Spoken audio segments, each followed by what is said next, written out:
Rayuwa cike take da abubuwa masu saka mutum dariya, kuka da kuma takaici a lokaci guda. Wani sa'in farin ciki kan rikide zuwa baƙin ciki a ɗan ƙanƙanen lokaci. Haka shi ma baƙin ciki kan zama hanyar samun wani darasi da kuma ƙarfin zuciya.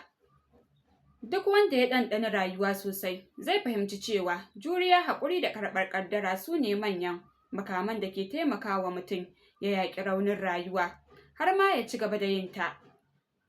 Duk da tarin ƙalubalen da suke jibge a cikinta, sai dai wasu ƙalubalen kan zamo raunin rayuwa ga wasu, har zurfin miki ya yi silar kuɓucewar manyan jigogin rayuwarsu.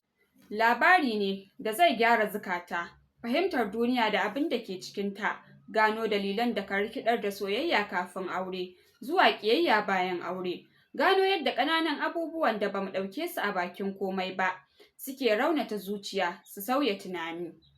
Raunin rayuwa, tabbas rayuwa ta raunana matuƙa, sai dai bayan kowace wuya sauƙi na zuwa. Zuma kuwa ba ta samuwa cikin sauƙi ba tare da tarin ƙalubale ba.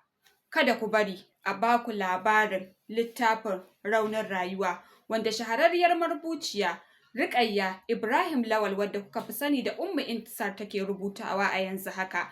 Marubuciyar littafin Ɗanyar Guba da kuma Wata Duniya. Ku kasance tare da ita tun daga farko har izuwa ƙarshen wannan littafi, domin na tabbatar za ku amfana. Saboda marubuciyar ta gwanance wajen zaƙulo matsalolin da muke ciki domin samar mana mafita a rayuwarmu. Sannan shahararriya ce kuma ƙwararriya, mai fikira da basirar lalubo sababbin abubuwa domin yin rubutu a kai saboda al'umma su amfana. Don Allah ku kasance tare da mu, kada ku bari a baku labarin littafin Raunin Rayuwa. Mun gode.